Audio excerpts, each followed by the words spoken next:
Hi hello welcome to my channel. மாத்திரை மருந்து இல்லாமல் டைஜஷனை இம்ப்ரூவ் பண்ணி உங்களோட போன் ஸ்ட்ரென்த்தையும் இன்க்ரீஸ் பண்ண முடியும் அப்படின்னா யார் தான் அதை வேணான்னு சொல்லுவா இல்லையா? அதுக்கு பிரண்டை ரொம்பவே ஹெல்ப் பண்ணும். வாங்கோ, பிரண்டை பொடி பண்ணுறதுக்கு நமக்கு என்னென்ன பொருள் வேணும் அப்படிங்கிறத பார்க்கலாம்.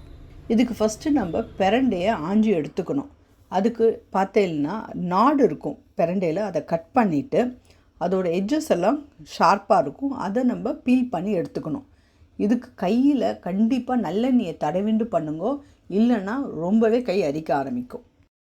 இப்போ ஒரு பேனில் 1 கப்பு கடலைப்பருப்பை சேர்த்துட்டு மீடியம் லோ ஃப்ளேமில் ட்ரை ரோஸ்ட் பண்ண போகிறோம். இது பருப்பு நல்லா வறுப்படுறது அப்படின்னா அது நல்ல அரோமா வரும் நமக்கு.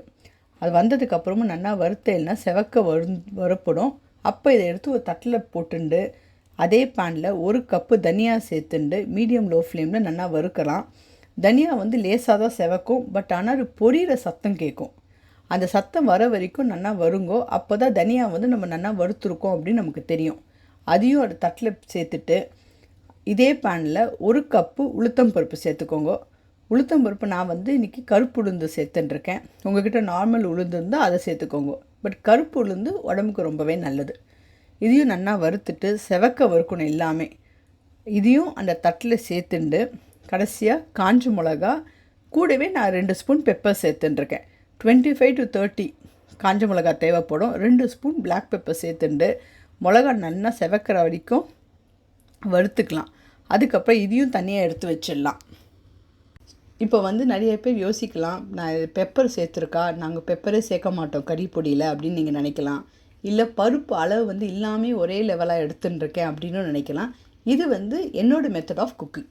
அடுத்து கடைசியாக 3 ஸ்பூன் வெந்தயம் சேர்த்துட்டுருக்கேன். வெந்தயம் சேர்த்துட்டு அடுப்பை லோ ஃப்ளேமுக்கு மாற்றிடுங்கோ. இதை லேசாக வறுத்தேன்னா ஒரு 2 to 3 மினிட்ஸில் நல்லா செவக்க ஆரம்பிச்சிடும்.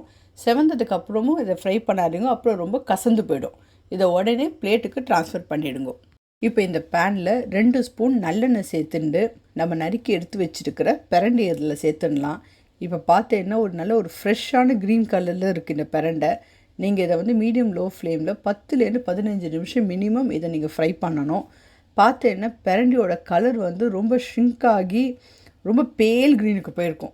அந்த வரைக்கும் நல்லா அதை ஃப்ரை பண்ணிவிட்டு அதில் ஒரு லெமன் சைஸுக்குள்ளே புளியை சேர்த்து நல்லா மிக்ஸ் பண்ணிவிடுங்க. அடுப்பை ஆஃப் பண்ணிவிட்டு இப்போ எல்லாமே ரூம் டெம்பரேச்சர் வர வரைக்கும் வெயிட் பண்ணலாம்.